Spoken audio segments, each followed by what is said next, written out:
Hello, हमें question given है। हमें दिया गया है कि माना परवलय S y square equal to 2x के बिंदु पी टू टू पर स्पर्श रेखा एक्स अक्ष को बिंदु क्यू पर मिलती है तथा इस बिंदु का अभिलंब परवलय एस को बिंदु आर पर मिलता है, तो त्रिभुज पी क्यू आर का क्षेत्रफल वर्ग इकाइयों में बराबर है, आपको बताना है। ठीक है। तो Y square equal to 2x, यदि हम इसको अरेंज करें तो ये बन जाएगा कुछ इस तरीके से। ये Y square equal to 2x है। एक सेकेंड। ठीक है, Y square equal to 2x है। और हमें बोला गया है कि के बिंदु पी टू टू पर स्पर्श रेखा, एक बिंदु पी है जो कि किसे रिप्रेजेंट कर रहा है, टू टू को। ये बिंदु पी हमने मान के रखा है, पर स्पर्श रेखा एक्स अक्ष को क्यू पर मिलती है। ठीक है। यदि हमने एक स्पर्श रेखा इससे ड्रॉ की तो ये बिंदु क्यू पर मिलती है एक एक्स एक्सिस को। यही एक्स एक्सिस थी हमारी। अब हमें बोला है कि ये पी क्यू है, पी है और ये क्यू है, और इस बिंदु पर अभिलंब परवलय को आर पे मिलता है। यदि हम इसको आगे बढ़ाएं,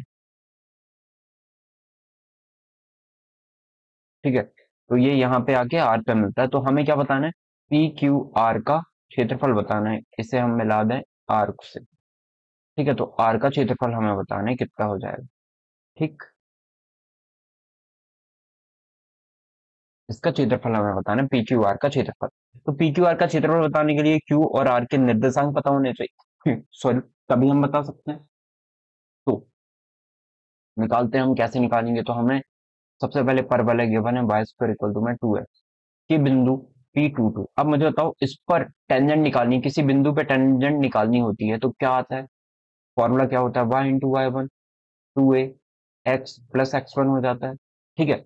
तो वाई इंटू वाई वन कितना है हमारा, टू है, तो टू वाई इक्वल टू में ए कितना है। यदि इसको कंपैरिजन करें हम वाई स्क्वायर इक्वल टू में फोर ए एक्स से, तो फोर ए की वैल्यू टू, या फिर ए की वैल्यू कितनी, टू बाय फोर या वन बाय टू। ए की वैल्यू वन बाय टू, तो two multiply one by two one आ जाएगा। X plus x one two है। इसका मतलब ये आ गया है टू वाई इक्वल टू में एक्स प्लस टू। इसको अरेंज करें तो X minus two Y plus two equal to में जीरो।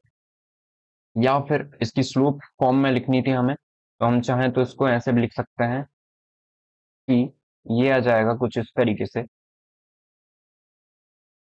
y इक्वल टू में one by to x plus का वन। ठीक है, ऐसे भी लिखा जा सकता है। तो यहां से देखें तो m की वैल्यू कितनी आ गई है, वन बाय टू आ गई है। यदि इसे कंपैरिजन किया जाए y equal to M X plus C से, तो m की वैल्यू कितनी आ गई, वन बाय टू। अब हमें बोला गया है कि इस स्पर्श रेखा की जो स्लोप होगी वो कितनी होगी, m। अब हमें पता है अभिलंब इसके परपेंडिकुलर होता है, पता है यानी। ठीक है। अभिलंब, अभिलंब और जो टेंजेंट होती है, ठीक है, जो हमारी टेंजेंट होती है, टेंजेंट मतलब स्पर्श रेखा, स्पर्श रेखा दोनों परपेंडिकुलर होते हैं। अब यदि दोनों परपेंडिकुलर होते हैं तो हम क्या लिख सकते हैं, हम लिख सकते हैं दोनों की स्लोप का मल्टीप्लाई माइनस वन के इक्वल हो जाएगा। ठीक है। तो इसकी स्लोप कितनी आई है, वन बाय टू। तो एम टू इक्वल टू में माइनस वन, या एम टू की स्लोप कितनी आ जाएगी, माइनस का one by two. M two क्या है, एम टू है स्लोप ऑफ अभिलंब, अभिलंब की क्या है, ये प्रवणता है, स्लोप है। तो अब ढाल, जो भी आप बोले, तो एम टू इक्वल टू में कितना है, माइनस वन बाय टू आ गया। अब minus one by to slope है, और ये पॉइंट टू टू से होकर जाने वाली अभिलंब का समीकरण हम निकाल लेते हैं।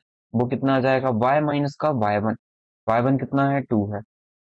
m x माइनस का x1। ठीक है। सॉल्व कर लेते हैं तो y माइनस का two, minus one by two का मल्टीप्लाई करने से अच्छा यहाँ कर देते हैं, टू का यहाँ मल्टीप्लाई, माइनस का यहाँ, तो माइनस एक्स प्लस का टू हो जाएगा। आगे हम देखें तो ये टू वाई माइनस का फोर, और माइनस टू इस तरफ, और एक्स भी इस तरफ ले जा लेते हैं, तो प्लस का एक्स इक्वल टू में जीरो हो जाएगा। तो एक्स पहले लिख देते हैं, फिर टू वाई लिख देते हैं, और यहाँ पे वैल्यू है माइनस फोर माइनस टू, मतलब माइनस का सिक्स हो जाएगा इक्वल टू में जीरो। ठीक है। एक सेकंड, यहाँ पे ना स्लोप हमें चेंज करनी है। देखिए वन बाय टू का मल्टीप्लाई होगा तो ये माइनस टू आएगा, इसको सुधारना है हमें। ये कितना आ जाएगा, माइनस का टू आ जाएगा। अब जहां जहां हमने ये लिख रखा है, इसको हम माइनस टू कर देते हैं, दूसरे पेन से कर देते हैं। ये माइनस का टू है। ठीक है, माइनस का टू है तो यहाँ पे मल्टीप्लाई नहीं होगा इसका, यहाँ पे हो जाएगा माइनस का 2x माइनस प्लस का 4। ठीक है, अब सॉल्व कर लेते हैं इसे। तो मैं इसे हटा रहा हूँ। हाँ, तो यह आ जाएगा y माइनस का 2 इक्वल टू में माइनस का 2x प्लस का 4। ठीक है, तो माइनस 2x इस तरफ ले आते हैं, प्लस का y ऑलरेडी है, माइनस का 2 है, प्लस का 4 इस तरफ जाएगा तो माइनस का 4 हो जाएगा इक्वल टू में 0। तो 2x प्लस का y माइनस का 6 इक्वल टू में 0 हो जाएगा। ठीक है, तो 2x प्लस y माइनस का 6 इक्वल टू 0, ये हमारी इक्वेशन आ गई। ठीक है, किसकी इक्वेशन है? ये अभिलंब की इक्वेशन है। इसे हम चाहें तो इक्वेशन नंबर, अभी तक किसी को नहीं दिया तो ये 1 दे देता है। अब हमें पता है कि अभिलंब जो है यहाँ पे आके भी टच कर रहा है एक पॉइंट पे, तो हमें इसके भी पॉइंट निकालने पड़ेंगे। अब इसके पॉइंट कैसे निकालें? हमें पता है कि परबल है और ये किसका इंटरसेक्टिंग पॉइंट है? ये परबल है और हमारा अभिलंब का इंटरसेक्टिंग पॉइंट है, तो दोनों को इंटरसेक्टिंग पॉइंट निकाल लेते हैं। तो इसे हम चाहें तो क्या लिख सकते हैं? y इक्वल टू में प्लस का 6 माइनस का 2x लिखा जा सकता है। इसे इक्वेशन नंबर 2 दे देते हैं ज्यादा है तो। अब ये वाली वैल्यू हम रख देते हैं परबल है पर। परबल की इक्वेशन क्या है? Y square equal to 2x है, रखते हैं। तो रखेंगे तो ये कितना आ जाएगा? y का स्क्वायर मतलब 6 माइनस 2x का स्क्वायर इक्वल टू में 2x। सॉल्व करते हैं तो 6 का स्क्वायर 36। अच्छा, ये 6 माइनस 2x, ये 2x, करेक्ट। 6 का square 36 plus 4x square minus का 12 दूनी 24x इक्वल टू में 2x। ठीक है, तो ये आ जाएगा 4x स्क्वायर माइनस का 24x और माइनस का 2 और तो माइनस का 26x प्लस का 36 इक्वल टू में 0। 2 से ये डिवाइड हो जाएगा, 2 से डिवाइड करके नेक्स्ट पेज पे लिखते हैं। ये आ जाएगा 2x स्क्वायर प्लस का ये 13x आ जाएगा माइनस का 13x प्लस का ये माइनस का 13x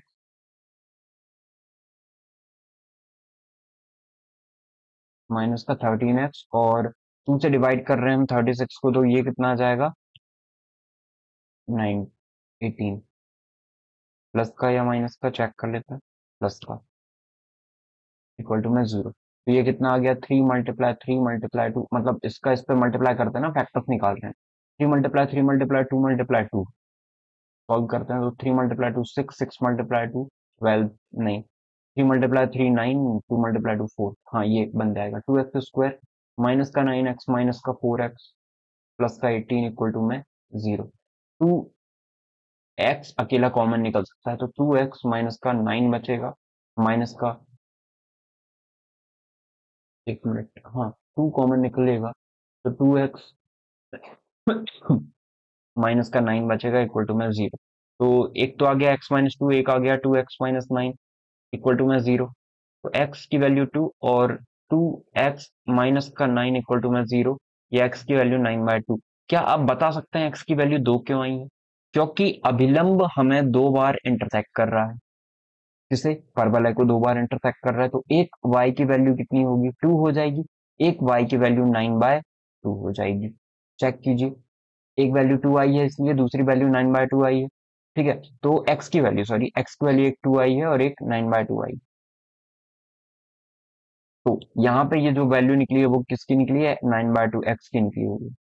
ठीक है, तो यहाँ पे 9/2 जो है वैल्यू वो किसकी निकली है? x की। तो हम x की जगह पे रख देते हैं।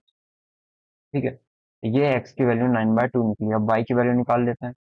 तो y की वैल्यू कितनी निकल जाएगी? अपनी वैल्यू पुट कर देते हैं। कितना आया था? y इक्वल टू में कितना था? 6 - 2x। तो y इक्वल टू में 6 माइनस का 2x था, इस पे रख देते हैं। तो y इक्वल टू में 6 माइनस का 2 मल्टीप्लाई में 9/2, 2 से 2 कैंसिल करें तो y की वैल्यू आ जाएगी 6 - 9 मतलब माइनस का 3 आ जाएगी। तो अब -3 आ गया है, इसका मतलब ये वैल्यू -3 आ गई है। अब तीनों पॉइंट हमें पता है क्या? नहीं पता अभी भी तीनों पॉइंट। कैसे? अरे, यहाँ पे मुझे बताओ कि आपको y 0 है या नहीं, क्योंकि x को कट कर रहा है तो y 0 हो जाएगा, x निकालना है। अब x कैसे निकालें? हमें पता है स्लोप की इक्वेशन, इस पॉइंट से जाने वाली स्लोप की इक्वेशन निकाली क्या हमने? बिल्कुल निकाली है। x - 2y + 2 है। तो जब हमारा x 0 रहेगा, सॉरी y 0 रहेगा तो x कितना आ जाएगा? -2 आ जाएगा। ठीक है, ये -2 आ गया, x की वैल्यू -2 आ गई है। तो -2 आ गया है ये। अब तीनों पॉइंट पता है तो ट्रायंगल का एरिया निकाल सकते हैं। आप डिटर्मिनेंट्स वाली मेथड से निकाल सकते हो, आप स्ट्रेट लाइन वाली मेथड से निकाल सकते हो, जो एरिया ऑफ ट्रायंगल पढ़ा था आपने। तो मैं एरिया ऑफ ट्रायंगल का वही फॉर्मूला लगा देता हूँ, 1/2 x1/2 minus y3 plus x2 y3 minus का y1 प्लस का x3 y1 माइनस का y2। ठीक है, तो 1/2 x1 कितना है हमारा, x1 मान लेते हैं, 2 को मान लेते हैं, x1 2 है, 2 9/2 -3, एक काम करते हैं लिख लेते हैं इनको, 2 क्यू पॉइंट क्या है, 9/2 माइनस का 2, एक सेकंड चेक कर लेते हैं, इतना ही है, -3 है।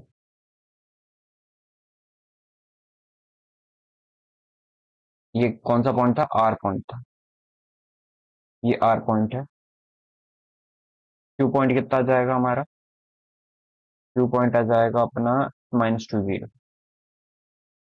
तो ये x1 y1, ये x2 y2, ये x3 y3 मान लेते हैं। x1 कितना है, 2 है, y2 कितना है हमारा, y2 है -3, y3 कितना है 0, प्लस x2 कितना है हमारा 9/2 है, y3 कितना है, y3 है हमारा, डिटरमिनेंट से आप और जल्दी कर सकते थे पर डिटरमिनेंट से आपने पढ़ा है या नहीं, इसलिए मैं इससे बता रहा हूँ।